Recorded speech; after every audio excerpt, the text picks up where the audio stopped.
The early evening air settled over Santa Rosa, a modest city nestled in Sonoma County, California.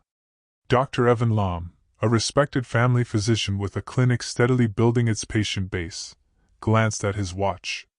At 52, he had seen countless patients, each with their own story, but nothing could have prepared him for the unsettling encounter that was about to unfold.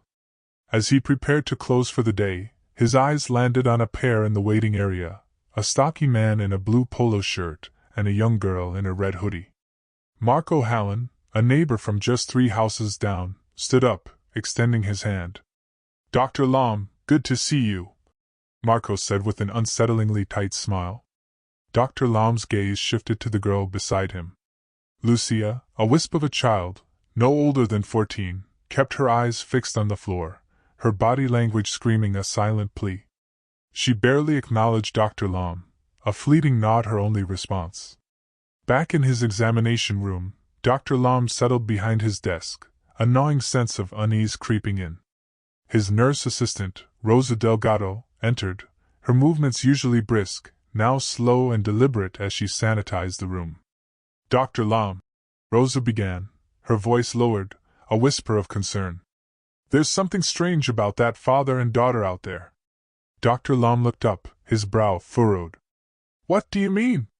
Rosa wiped down the ultrasound machine, her expression grim. "When I took the girl's vitals, her father wouldn't let her speak. Not even to give her name. He kept answering everything for her. And the girl, Lucia, she won't make eye contact. Not once."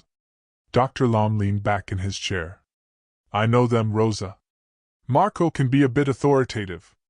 Rosa shook her head, a quiet defiance in her eyes. "I'm Mexican too, Dr. Lom. And this isn't cultural. This is something else." She handed him Lucia's chart, and Dr. Lom's eyes widened as he reviewed the listed symptoms. 14 years old with pregnancy symptoms," he murmured, the words a cold dread in the quiet room. Rosa nodded grimly. "That's why I'm concerned." "Send them in," Dr. Lom said, straightening his white coat, composing his expression into one of professional calm, though his heart hammered against his ribs. The door opened, and Marco guided Lucia into the room, a firm, possessive hand on her shoulder. The girl moved as if she were walking on eggshells, her body tense, her red hoodie hanging loosely over her frame, seemingly hiding more than just her form. "Thank you for seeing us, doctor, especially this late," Marco said, taking the chair beside the examination table. "Of course," Dr. Lom replied, his gaze on Lucia. "What seems to be the problem?" Marco cleared his throat, a performative discomfort in his demeanor. "It's not easy to say this, but my daughter is pregnant." Despite seeing it on the chart, hearing it spoken aloud sent a shiver down Dr. Lom's spine. He looked at Lucia, who remained silent, staring at her hands folded in her lap, a prisoner within herself. "I see," Dr. Lom said, his voice carefully neutral. "Lucia, how have you been feeling?" Before she could utter a sound, Marco interjected. "She's been having morning sickness, fatigue, and lately, she's been complaining about abdominal pain." Dr. Lom kept his focus on Lucia, a silent invitation for her to speak her truth. "Lucia, would you prefer to answer these questions yourself?" The girl gave a barely perceptible nod, a flicker of defiance in her downcast eyes. "And how did this pregnancy occur?" Dr. Lom asked, directing his question to Lucia again. "She has a boyfriend," Marco answered, his tone making it clear the subject was closed. "We don't want to talk about him." He leaned forward, his voice dropping to an urgent whisper. "Doctor, we need this to stay confidential. No one can know about this. Not our neighbors, not anyone. Patient confidentiality is standard protocol, Mr. Hallen," Dr. Lom assured him, though the intensity of Marco's demand struck him as profoundly odd. "I can't discuss any patient's case with others." "Good, good." Marco nodded, a thin, satisfied smile on his lips. Dr. Lom turned to Lucia. "I'd like to perform an ultrasound to check on the baby and determine how far along you are. Is that okay with you, Lucia?" She nodded, still not meeting his eyes. "Rosa will help you onto the examination table." Dr. Lam said, preparing the ultrasound machine. You'll need to lift your shirt just above your abdomen. Rosa gently guided Lucia to the table. The girl winced as she lay back. Does that hurt, sweetie? Rosa asked softly, her voice filled with a genuine concern that cut through the sterile air. Lucia nodded. The abdominal pain has been getting worse, Marco explained from his chair, a dispassionate observer.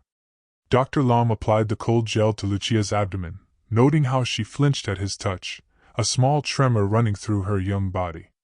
He moved the transducer across her belly, his eyes fixed on the screen, the familiar dance of light and shadow beginning to form. What he saw made him pause, a knot tightening in his stomach. This is... he began, adjusting the machine for a better view. Lucia, you appear to be approximately 28 weeks pregnant. Marco's eyes widened, a flicker of something unreadable in their depths. That can't be right. It hasn't been that long. Dr. Lam looked at him sharply. Have you taken her to an obstetrician before? No, Marco said. This is our first doctor visit. Dr. Lam continued examining the ultrasound image, a grim certainty settling over him. It's a girl, he said, then frowned. But I'm seeing some concerning signs. Her abdomen doesn't match typical growth patterns for 28 weeks. This suggests what we call intrauterine growth restriction, or IUGR. What does that mean? Marco asked, his voice now laced with an edge of impatience. It means the baby isn't growing at a normal rate. This can happen due to problems with the placenta, maternal health issues, or fetal conditions. Dr. Lam moved the transducer again, monitoring carefully. I'm also detecting an irregular fetal heartbeat. He turned to face Marco directly, his gaze unwavering. Mr. Hallen, I strongly recommend you take Lucia to the hospital immediately. She needs specialized care that I can't provide here in my clinic. Marco's face darkened, a flash of anger in his eyes. Hose, why can't you just give her some medicine? This requires advanced monitoring and possibly intervention. Dr. Lam explained patiently, his voice firm. The hospital has the equipment and specialists needed to monitor the baby's development properly. They can perform Doppler studies to assess blood flow to the baby and check for any organ underdevelopment. Marco looked resistant, but Dr. Lam continued, his resolve hardening. I can give you a prescription for prenatal vitamins, calcium, and folic acid to help with nutrition, but that's not enough. She needs to be seen at the hospital. He wrote out the prescription and handed it to Marco. The pharmacy next door is still open. You can fill this while Nurse Rosa helps clean up Lucia. Marco glanced hesitantly between the doctor and his daughter, a flicker of something almost like apprehension in his eyes. She'll be fine, Dr. Lam assured him. We'll just clean off the gel and print out the ultrasound images. She'll join you at the pharmacy in a few minutes. Marco reluctantly took the prescription and left the room, looking back at Lucia one last time before closing the door, his gaze lingering with an unsettling intensity. As soon as he was gone, Rosa began gently wiping the gel from Lucia's abdomen. You're going to be okay, sweetie, she said softly, her voice filled with compassion. Lucia's eyes, which had been downcast for so long, suddenly welled with tears, a dam breaking. She kicks when she hears his voice, she whispered, her voice barely audible, raw with pain. I hate that she likes him. Dr. Lam and Rosa exchanged alarmed glances, the chilling implication of her words hanging heavy in the air. Lucia, Dr. Lam said carefully, his mind racing to comprehend the depth of her distress. What do you mean by that? But Lucia had retreated back into silence, her momentary openness vanishing like smoke. Dr. Lam tried to make sense of her words, pushing away the dark, unbidden thoughts that surfaced. Perhaps she was upset about her pregnancy, and projecting those feelings onto her father. Or maybe Marco had been angry about the pregnancy, and she was expressing resentment. What's done is done, he said gently, trying to offer what comfort he could. Your father brought you here because he cares about your health. Now we need to focus on making sure you and the baby are okay. That's why it's so important that you go to the hospital right away. He handed Lucia the printed ultrasound image, and she took it, her gaze fixed on the black and white picture. To her eyes, the image looked more like an abstract blur than anything recognizable. Through the glass panel in the door, Dr. Lam could see Marco returning from the pharmacy, his figure a menacing silhouette. The moment was lost. Rosa helped Lucia sit up, and they prepared to leave, the unspoken horror lingering between them. Dr. Lam watched as Marco collected his daughter, his hand firmly, possessively, on her shoulder as they exited the clinic, swallowed by the encroaching twilight. After Marco and Lucia left, Rosa returned to the examination room, her face troubled as she gathered the remaining ultrasound printouts. 9 o'clock, she announced, looking at her watch. That's it for today, right? Dr. Lam nodded, still disturbed by Lucia's cryptic statement. Yes, they were our last patients.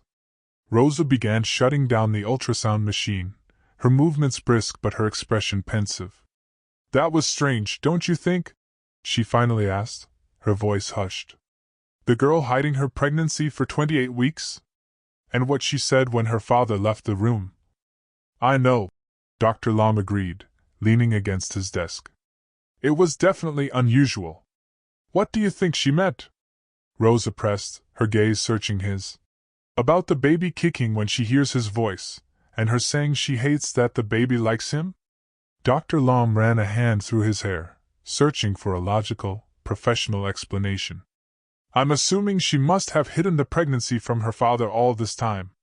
That's why he only just brought her in. Maybe he was angry when he found out, and that's why she's expressing those feelings. Rosa wasn't convinced, a shadow of doubt clouding her eyes.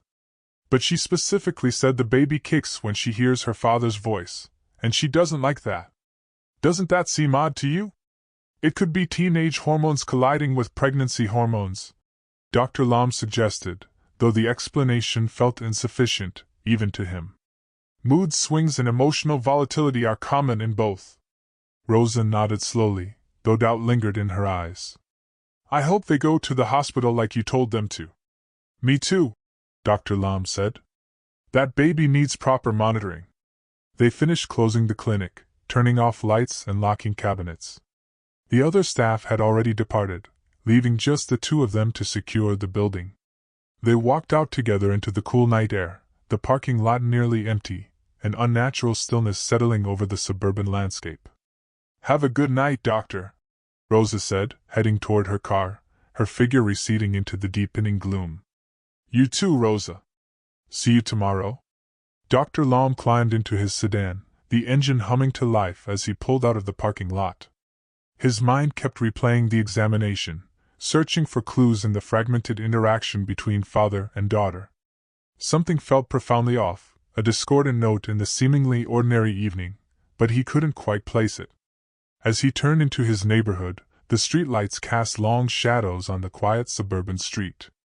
He slowed as he approached the Hallen residence, 3 houses away from his own. Their car was parked in the driveway. They didn't go to the hospital, he muttered to himself, a flicker of concern igniting in his chest, growing into a burning certainty. He continued driving to his house, pulled into his driveway, and shut off the engine. Sitting in the darkness of his car, he debated with himself.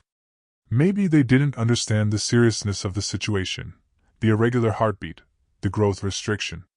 These weren't minor issues, especially for a 14-year-old mother. He should just go inside, have dinner, and call it a night. It wasn't his responsibility to chase down patients who ignored his medical advice. But Lucia's words echoed in his mind, now chillingly clear. She kicks when she hears his voice. I hate that she likes him. With a sigh, Dr. Lam got out of his car and walked back down the street to the Hallen house, a sense of grim determination replacing his earlier hesitation. The lights were on inside, a warm glow emanating from the windows, a deceptive facade masking a potential horror. He hesitated, then knocked firmly on the front door, the sound resonating through the quiet night. After a moment, the door swung open, and Marco stood there, surprise flashing across his face before he composed it into a neutral, almost unctuous expression. Dr. Lam, is everything okay? I was just checking in, Dr. Lam said, trying to keep his tone casual, though his heart hammered. "I noticed your car was here, and I was concerned, since I had recommended you take Lucia to the hospital right away." Marco's expression shifted, almost imperceptibly, a flicker of something evasive in his eyes. "Ah, yes. Thank you for your concern. Lucia has gone to the hospital with her mother. I stayed behind to finish some work."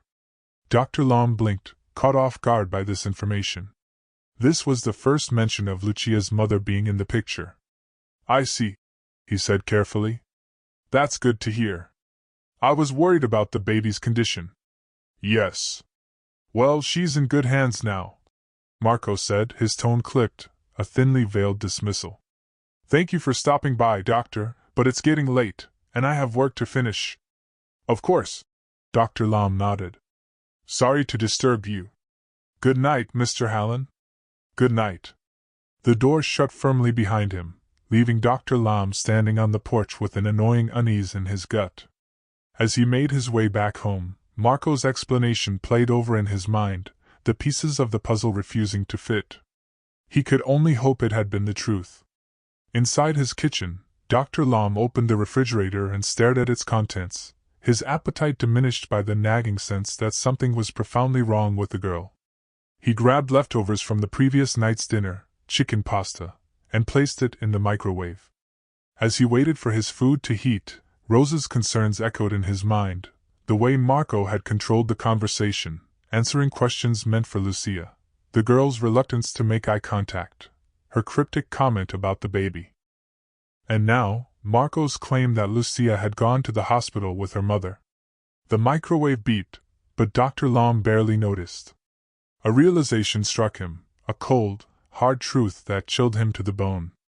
Despite living just 3 houses away from the Hallen family for over a year, he had rarely seen Lucia or her mother outside. He knew Marco had a daughter, but their interactions had been limited to the occasional wave from the driveway or brief exchanges at neighborhood gatherings, always with Marco alone. As for his wife, he couldn't even recall the last time he'd seen her. He took his plate to his home office, a small room with a desk, computer, and bookshelves lined with medical texts. Setting his dinner aside, he opened his laptop and navigated to Facebook. "This probably crosses some professional boundaries," he muttered to himself, the words a silent justification. "But something isn't right." He searched for Marco Hallen, and quickly found his profile. Marco's privacy settings were minimal, allowing Dr. Lom to browse through his photos and information. He scrolled through the friend list, searching for someone who might be Lucia's mother. "Daniela Rivera?" he read aloud. The name rang faintly familiar, as if he'd heard it long ago. Her profile picture tugged at something deep in his memory. The woman's face bore a subtle resemblance to Lucia, and he was almost certain he had seen her before, somewhere in the past. He clicked on the profile, scanning through the limited information visible to the public. Daniela's page had few recent photos with Marco or Lucia. In fact, scrolling through her timeline, Dr. Lom noticed a distinct absence of family photos for several years. There were pictures of Daniela at work events, with friends, but none with her daughter. "If they're divorced, that would make sense," he mused aloud, the pieces starting to click into place. But then why would Marco say Lucia went to the hospital with her? Dr. Lom knew he was stepping outside professional boundaries by investigating his patient's family this way. But Lucia's well-being, and potentially her safety, overrode his hesitation, a moral compass guiding his actions. He clicked on the messenger icon and began typing a message to Daniela. "Hello, Ms. Rivera. I apologize for contacting you this way, but I'm Dr. Evan Lom, a family physician who saw your daughter Lucia today. I just wanted to check how the hospital visit is going. Again, sorry for the intrusion." He hesitated before hitting send, aware that this message might anger her or cause confusion. But concern for Lucia won out, and he sent the message, a silent prayer for a response accompanying it. Dr. Lom ate his dinner, the food tasteless, while occasionally glancing at the screen for a response. None came.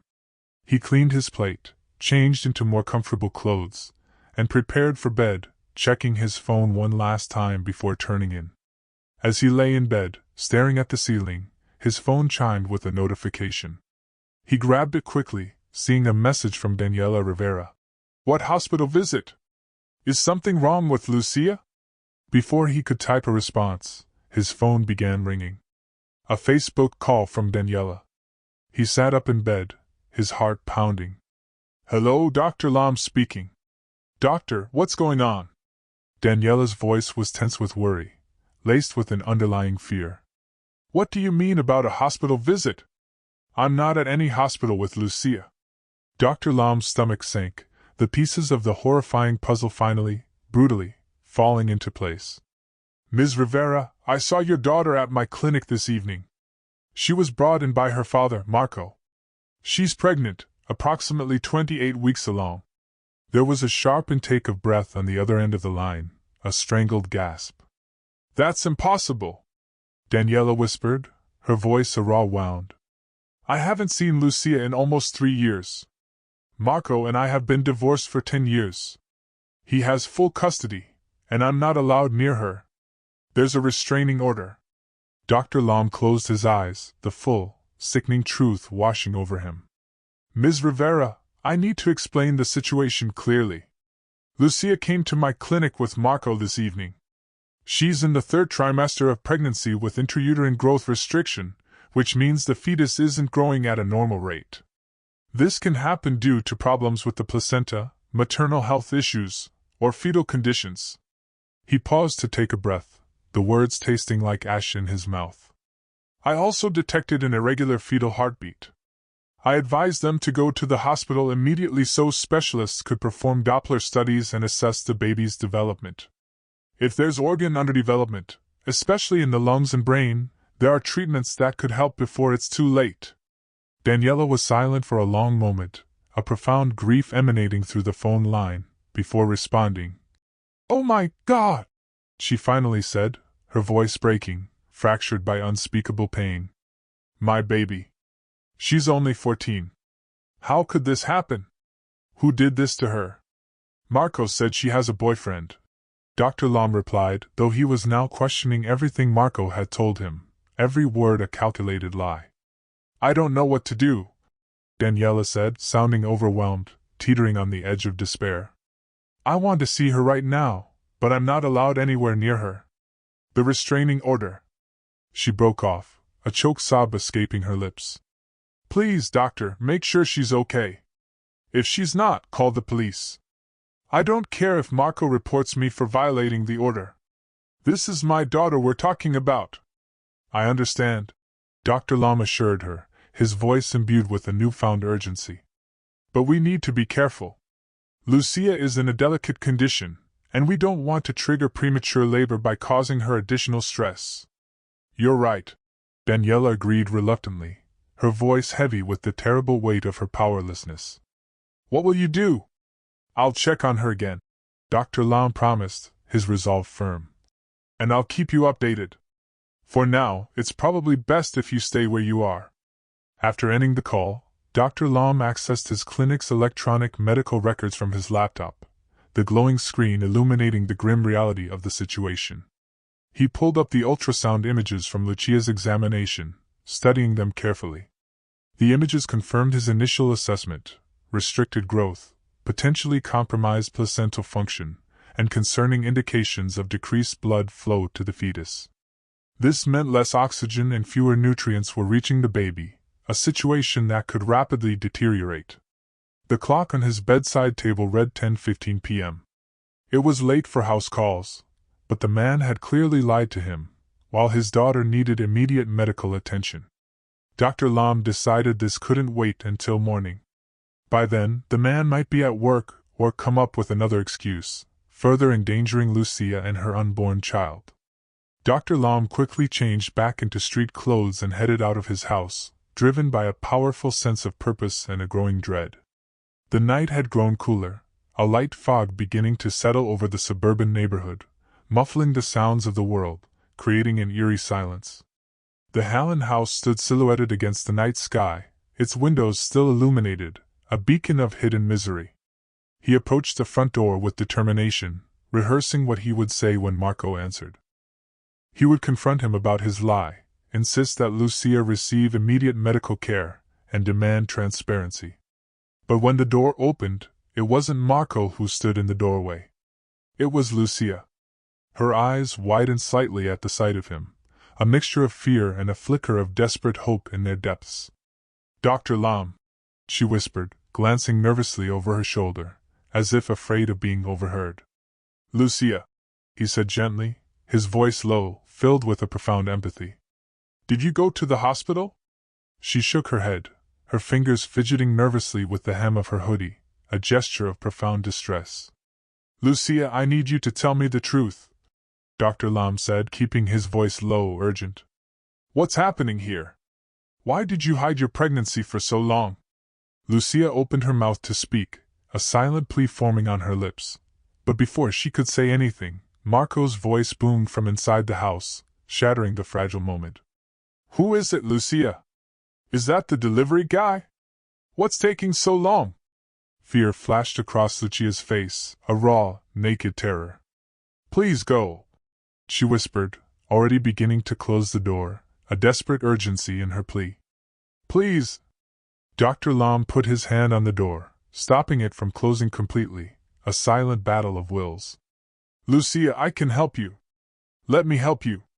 "I can't," she breathed, pushing the door shut with a surprising force, her despair palpable.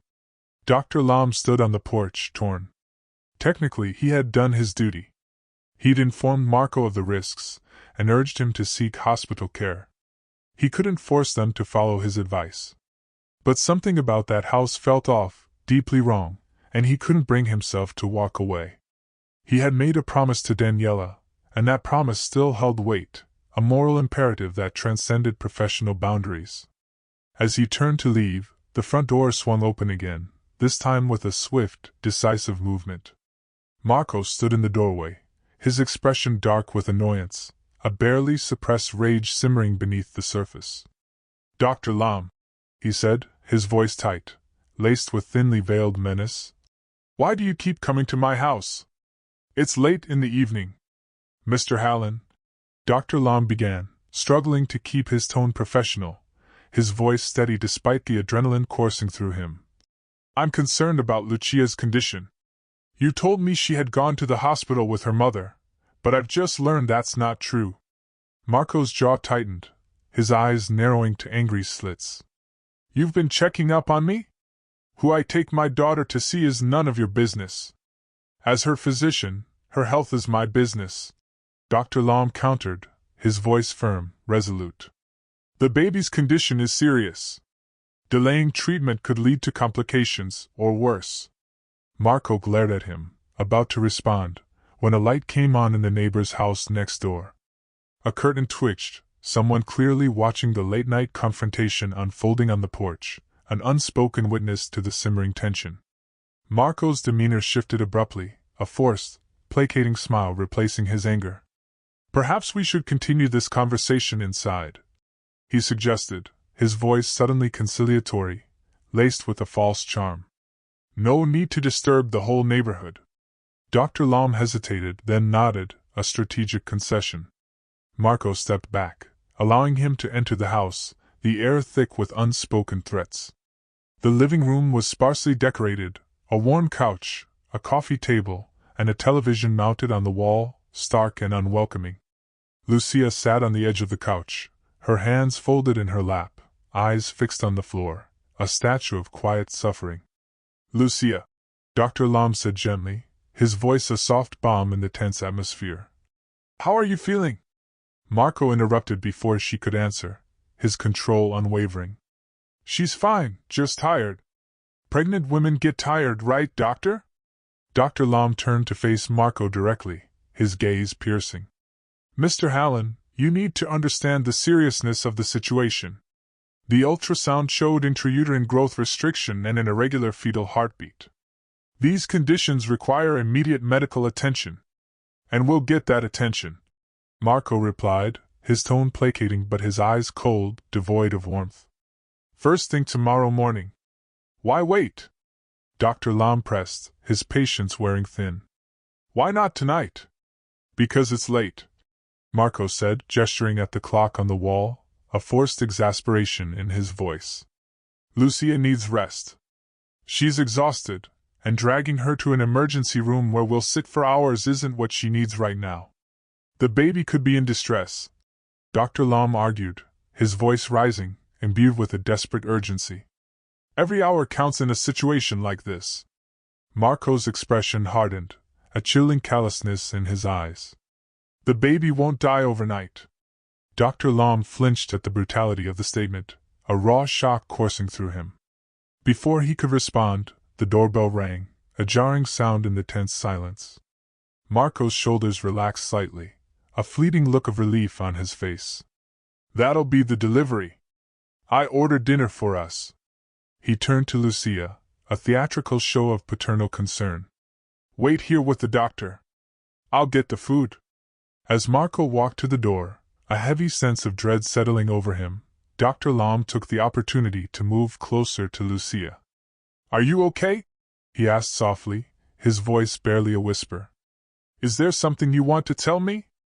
Lucia glanced toward the door where her father was paying the delivery person, fumbling for spare change in his pockets. Then, with a sudden, desperate movement, Lucia reached into her pocket and pulled out several folded photographs, her trembling fingers thrusting them into Dr. Lom's hand just as Marco turned back toward them. Dr. Lom discreetly slipped the photos into his jacket pocket without looking at them, his heart pounding in his chest. Lucia leaned closer, her voice a faint whisper, urgent and terrified. More in bedroom. I'll help you, Dr. Lom promised, keeping his voice low, his eyes meeting hers, a silent vow passing between them. You're being very brave. Marco returned with a pizza box, an unsettling normalcy in his movements. What are you two talking about? Lucia was telling me she's hungry. Dr. Lom improvised smoothly, a sudden inspiration. Which is good. She needs proper nutrition. See? I'm a good father, Marco said, placing the pizza on the coffee table, his smile not reaching his eyes. I make sure she eats well. He turned to Dr. Lom, his demeanor shifting from defensive to dismissive, the pretense of concern dropping away. Now, I appreciate your concern, doctor, but it's getting late. As you said yourself, pregnant women need rest. If she doesn't get proper sleep, that would be bad for the baby too, wouldn't it?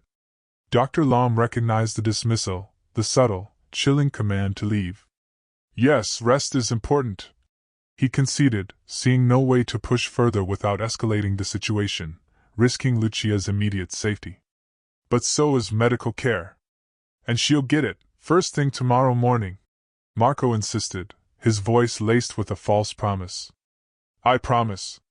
Seeing no way to push further without directly confronting Marco, Dr. Lom reluctantly headed toward the door, a cold fury building within him.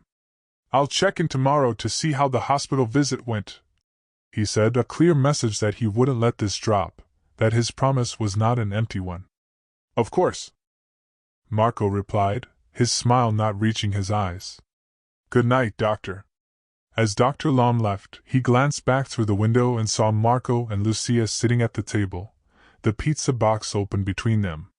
Marco was talking, his gestures animated, while Lucia sat motionless, her eyes downcast, a figure of profound sorrow. Once back in his house, the door barely closing behind him, Dr. Lom quickly pulled the photographs from his pocket, his hands trembling as he unfolded them. What he saw made his blood run cold, a wave of nausea washing over him. There were 4 photos, each showing Lucia in various stages of undress, on what appeared to be a bed, with Marco clearly visible in the images. The photos documented abuse in graphic, stomach-churning detail. My God! Dr. Lom whispered, his hands shaking with a righteous rage and disgust so profound it threatened to overwhelm him. He quickly placed the photos face down on his desk, unable to look at them any longer, the images seared into his mind. Lucia's words from the clinic echoed in his mind with horrifying new context, the pieces of the puzzle crashing together with a sickening thud. She kicks when she hears his voice. I hate that she likes him. The truth, a grotesque and unspeakable horror, crashed down on him like a physical weight.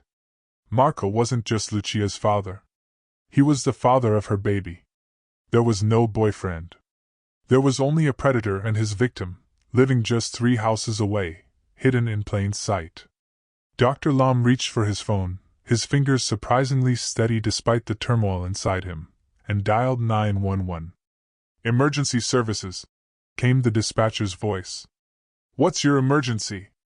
"I need to report child abuse and endangerment," Dr. Lam said, his voice steady despite the raw emotion inside him, clear and unwavering. "A 14-year-old girl who is 28 weeks pregnant. The father is the abuser, and the girl and her unborn child need immediate medical attention." While waiting for the police to arrive, Dr. Lam's mind raced, a whirlwind of fear, anger, and a desperate urgency. The photos in his possession were damning evidence, but he needed to ensure they reached the proper authorities, that this monster would be brought to justice. He also needed to alert Daniela to what was happening, to the unimaginable horror that had befallen her daughter. He took photos of the printed photographs with his phone, making sure the images were clear enough to serve as evidence if the originals were somehow lost or destroyed. Then he sent them to Daniela through Facebook Messenger, along with a brief message explaining that he had contacted the police and they were on their way to Marco's house. His phone rang almost immediately, Daniela calling back, her voice raw with a pain that ripped through him. "I'm coming there right now," she said, her voice a desperate, primal scream. "That monster! I'll kill him myself." "Daniela, please let the police handle this," Dr. Lam urged, his voice firm, trying to inject some calm into the rising hysteria. "They're on their way. The most important thing right now is getting Lucia safely out of that house and to a hospital." "How could this happen?" Daniela sobbed, her voice breaking, fractured by unimaginable grief. "How could he do this to his own daughter? I knew something was wrong when he fought so hard for custody, but I never imagined. I never thought he would." "I'm so sorry," Dr. Lam said, at a loss for more comforting words, the inadequacy of language in the face of such evil. "But Lucia reached out for help tonight. She was incredibly brave, and now we can get her away from him." "I'm still coming," Daniela insisted, her voice resolute, fueled by a mother's fierce love. "I need to be there for my daughter." "Of course," Dr. Lam agreed. "Just please let the police do their job first." After hanging up, Dr. Lam paced his living room, checking the window every few minutes for signs of police arrival. It felt like hours, though his clock told him only 20 minutes had passed since his call. Finally, he saw the flashing lights of police cruisers turning onto their street, moving slowly, without sirens, a tactical approach to avoid alerting Marco. Dr. Lam hurried outside to meet them, the cool night air prickling his skin. 3 police cars parked a short distance from the Hallen house. 6 officers emerged, their faces grim, and Dr. Lam approached the one who appeared to be in charge, a tall, imposing figure. "Dr. Evan Lam." He introduced himself, his voice steady. "I made the call." The officer nodded, his eyes serious. "Detective Morales. You have evidence of sexual abuse?" Dr. Lam handed over the photographs, his disgust evident. "These were given to me by the victim less than an hour ago." She indicated there are more in the house. Detective Morales examined the photos, his expression hardening, a silent vow of justice etched on his face. "And the girl is pregnant?" "Yes, 28 weeks. There are serious medical concerns for both her and the baby. She needs hospital care immediately." Another officer approached. "The house is quiet, Detective. Lights still on inside." "All right," Detective Morales said, handing the photos to another officer who placed them carefully in an evidence bag. "Dr. Lam, please wait here. We'll approach the house." The officers moved toward the Hallen residence, positioning themselves strategically around the property, a silent, disciplined force. Detective Morales and another officer went to the front door, while the others covered potential escape routes. Dr. Lam watched as Detective Morales knocked firmly on the door. No response. He knocked again, louder this time, announcing police presence. "Police. Santa Rosa Police Department." Still nothing. The officers exchanged glances, a silent communication passing between them. Detective Morales spoke into his radio, and moments later, the officers at the back of the house confirmed that they could see movement inside but no one approaching the door. After several more attempts, Detective Morales made a decisive call.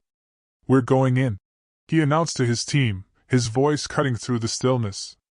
Possible endangered minor inside. One officer brought forward a battering ram. They positioned it against the door, and with 3 solid, resonant blows, the door frame splintered and gave way, the sound echoing through the quiet street. Dr. Lom remained at the perimeter as instructed, straining to see what was happening, his heart in his throat. The officers entered the house, their voices calling out, "Police! Santa Rosa Police Department!" Neighbors had begun to emerge from their homes, drawn by the commotion, their faces a mixture of confusion and concern. The couple next door to Marco, an older pair who had watched the earlier confrontation from their window, approached Dr. Lom. "What's happening?" the woman asked, clutching her robe closed at the neck, her eyes wide with fear. Before Dr. Lom could answer, shouts erupted from inside the house, followed by officers rushing upstairs, their footsteps thundering. Then came more shouting, this time from outside the house, a cry of alarm. "There! On the roof!" someone yelled, pointing a trembling finger. Dr. Lom looked up, his blood running cold, to see Marco climbing out of an attic window onto the roof above the garage. He was pulling Lucia behind him, his grip tight on her wrist, a terrifying spectacle against the night sky, as she struggled to maintain her balance on the steep slope. "Stay back!" Marco yelled, his voice ragged with desperation, seeing the officers below. "I'll push her off if you come any closer. We're a family. If I'm going down, we're all going down together." Lucia was crying, her small, free hand protectively covering her pregnant belly, a silent plea. "Please don't," she begged, her voice carrying in the night air, raw with terror. "Please help me." The police below immediately backed off, their initial advance halted by the chilling threat, radioing for additional support. Dr. Lom heard them requesting paramedics, and what sounded like an inflatable landing pad. "Marco!" Dr. Lom called out, stepping forward despite the officer's warning, his voice ringing with urgency. "Don't do this! The police have the photographs. They know everything." Marco's face contorted with rage, a monstrous mask of fury. "She gave you those pictures, you little bitch?" He spat at Lucia, his words venomous, filled with a sickening hatred. "After everything I've done for you, you don't deserve to live!" A car screeched to a halt at the edge of the police perimeter, a whirlwind of motion. Daniela leapt out, rushing toward the house, a force of nature, before an officer intercepted her, holding her back. "That's my daughter!" she screamed, fighting against the officer's restraint, her voice raw with a mother's agony. "Lucia! I'm here, baby! I'm here!" Lucia's tear-streaked face turned toward her mother's voice, a glimmer of hope in her eyes. "Mom!" The momentary distraction was enough for Marco to pull Lucia closer to the very edge of the roof, a precipice of terror. The officers below had managed to deploy a large inflatable safety cushion, positioning it precisely beneath where they stood, a thin line between life and death. "Marco Hallen!" Detective Morales called through a megaphone, his voice amplified, resolute. "This is Detective Morales with the Santa Rosa Police Department. Release the girl and surrender yourself. There's nowhere for you to go." Dr. Lom could see officers now positioning themselves at the attic window, ready to apprehend Marco from behind, but Marco saw them too. "Stay back!" he shouted, yanking Lucia closer to the edge, his eyes wild with a desperate, cornered madness. "I'll jump with her if I have to." Daniela broke free from the officer holding her back, her voice a desperate, pleading wail. "Please, Marco! She's our daughter! Don't hurt her! She's mine!" Marco snarled, his eyes burning with a twisted possessiveness. "You never deserved her! You never deserved either of them!" In that horrifying moment, Dr. Lom realized with a sickening clarity that Marco was referring to both Lucia and her unborn child as his possessions, his to control, his to destroy. The officers at the attic window began to emerge onto the roof, their figures silhouetted against the night sky. Marco, seeing his escape route blocked and the authorities closing in, made his final, monstrous decision. "No!" Dr. Lom shouted, but it was too late. Marco shoved Lucia off the roof, a cruel, deliberate act. She fell with a terrified scream, a sound that would haunt Dr. Lom's nightmares, landing on the inflatable safety cushion below, a merciful, soft thud. Officers immediately rushed to her aid, their movements swift and precise, while others surged toward Marco, who attempted to jump in a different direction to escape, a final, futile act of defiance. He didn't make it far.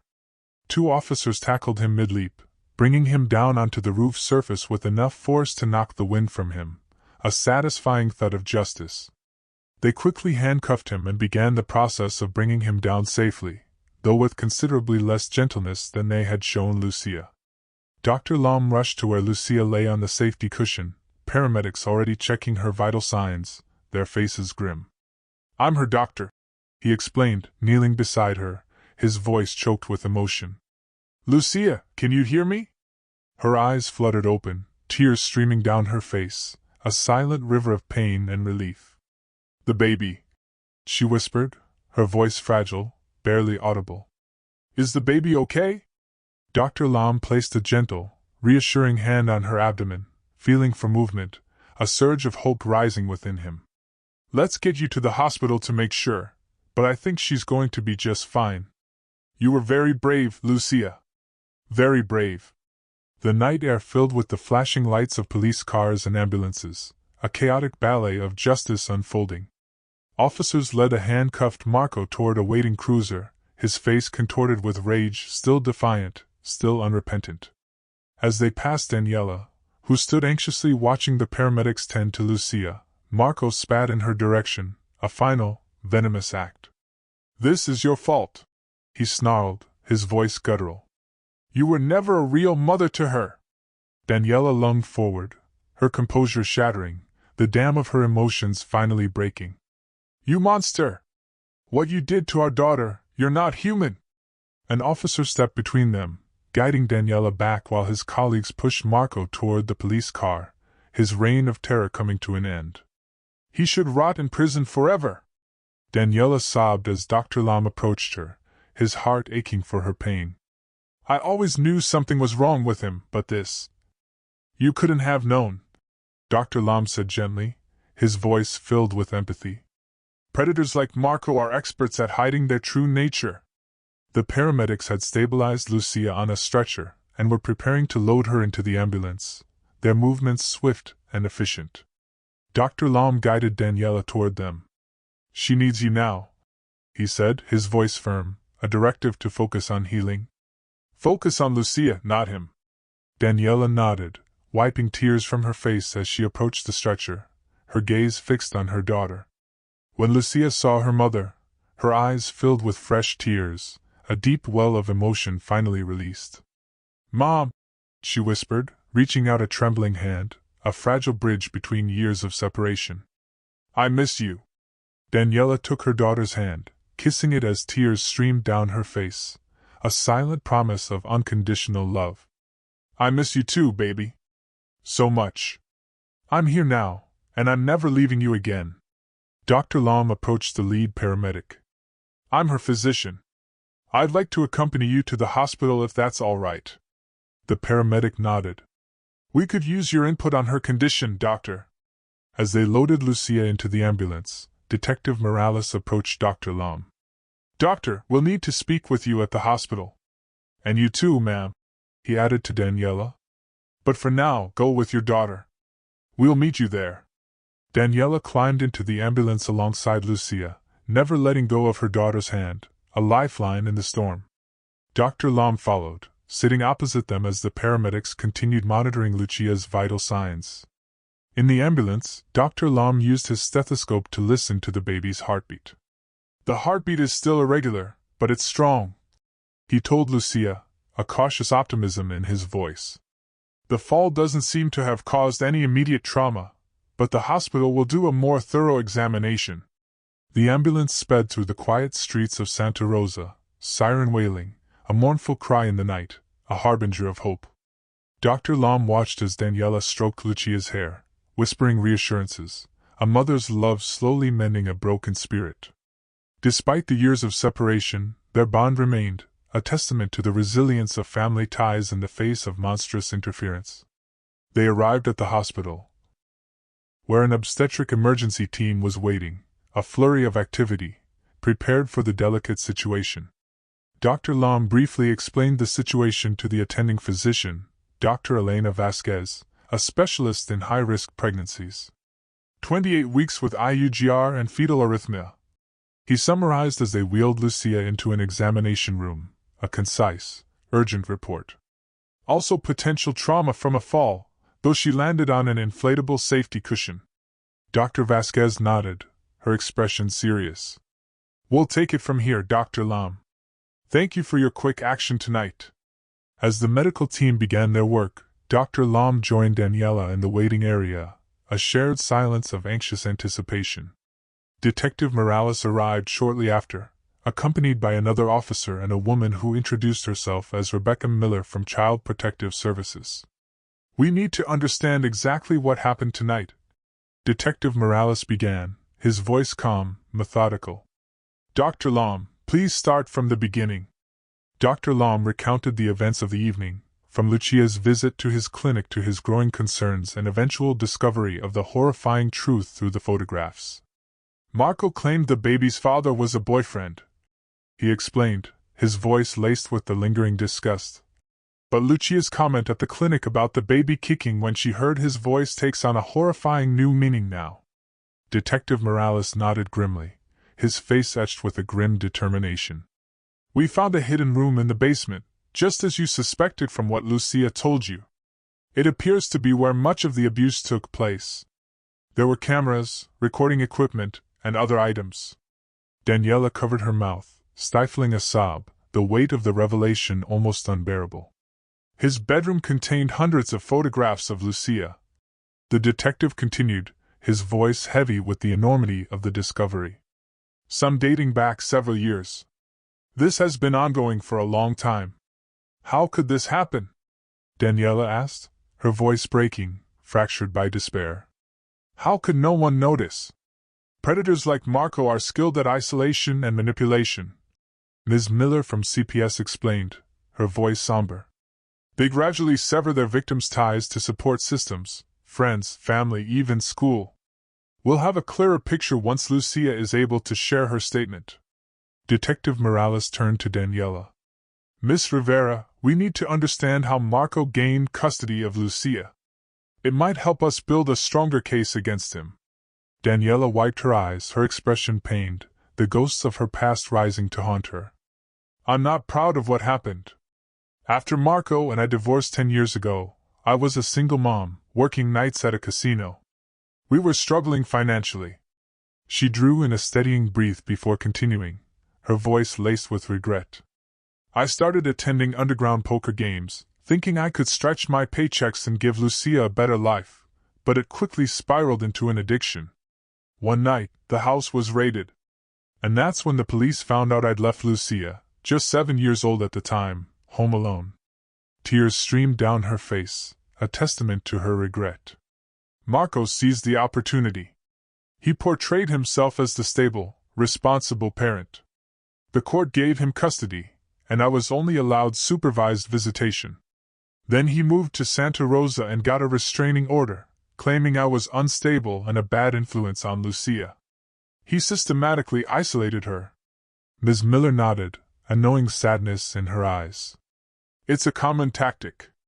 I've spent the last 3 years rebuilding my life and moving to this neighborhood," Daniela said, her voice filled with a quiet resolve. "I have a stable job now and an apartment with a second bedroom ready for Lucia.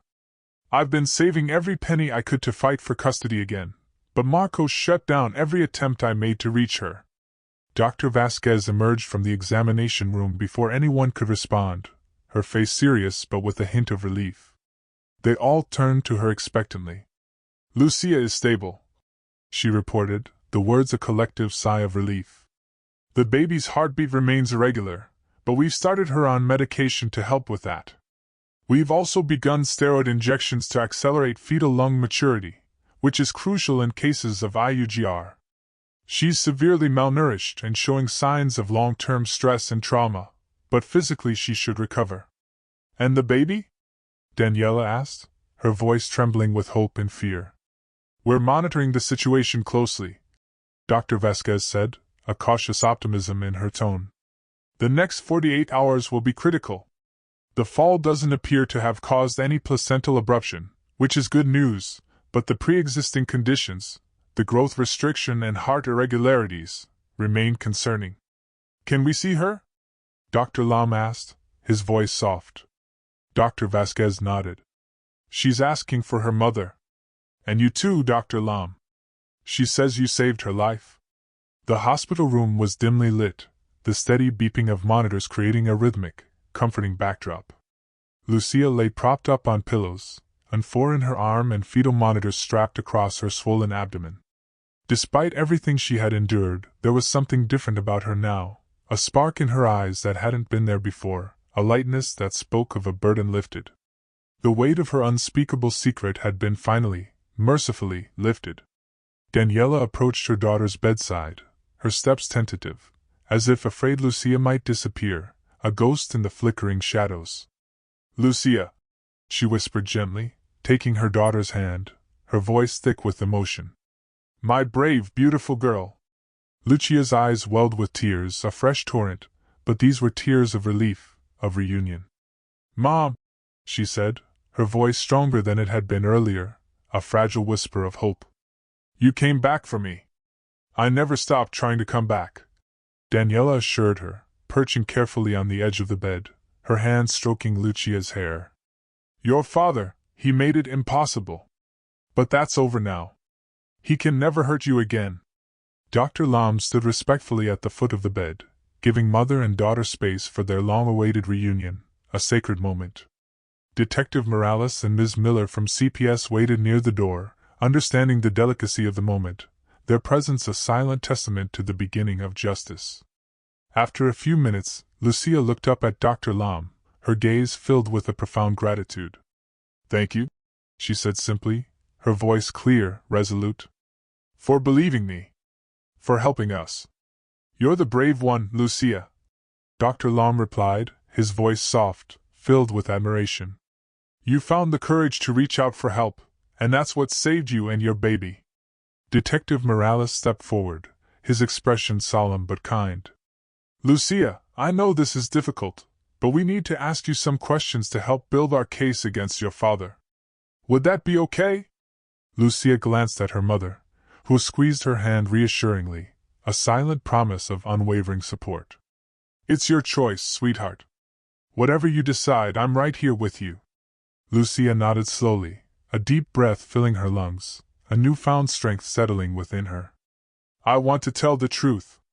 All of it. Take your time, Ms. Miller said gently, her voice empathetic. And if you need to stop at any point, just say so. Lucia took a deep breath and began to speak, her voice gaining strength as she continued, each word a step toward healing. There was never any boyfriend. She confirmed what they already suspected, the words a chilling echo of Marco's lies.